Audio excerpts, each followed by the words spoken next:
וחברה שלי. בשש. הכנו גלידת נוטלה. היא לא עשתה משהו נט כמו די סאט. ואני הולכת לטעום את זה. אדל אומרת שזה טעים. לא בטוח בכלל. ולא אומרת שזה טעים שלוש ארבע. קודם כל, אני צריכה לשאול את מה? וגם מה טיפול את זה? כי הלקוח טעים. תכינו את זה. תכינו.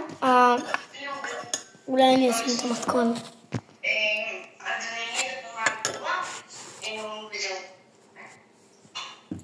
ואם התשובה זה לא, אני באה אליי, אנחנו באות אלייך.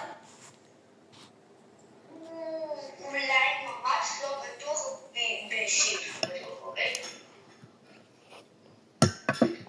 טוב, ביי ביי.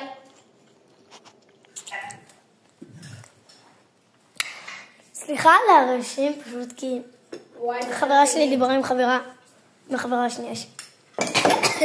חברה זה... אני לא חברה. סליחה. וואי, למה כל פעם קוראת לי חברה? בוא נרגע לך. וואו. נו, אנחנו נצא טעים. אנחנו שתות שוקו. וזה טעים. בליה. וואו, טעימה ברמות. תשימי לנו את המתכון בתיאור בטיקטוק. וגם אני אשים. אני אשים את המתכון. זה שתי מוצרים.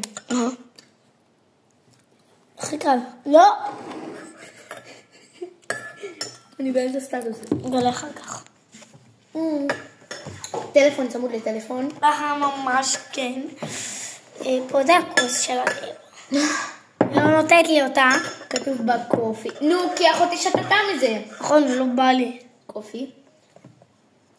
קופי, קפה. יש פה שוקולד. גם לי יש. הנה. לאכול אותה.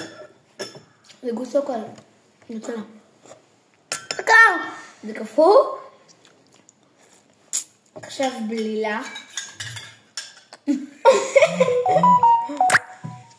ולא יצא לי משהו. אבל טעים. לא יצא יפה, אבל טעים.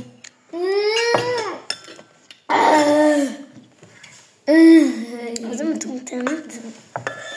היי חברים, זאת אני, תראי אותי. ואני רואה אותך. בסטי. עכשיו אנחנו כאן. סיר. לי יש טיק טוק להם. אל תראי יותר שווה. חיים. יאללה. אוקיי, נגמר לי הזמן. עם ההורים. זה ביי. יחכו לחלק 2.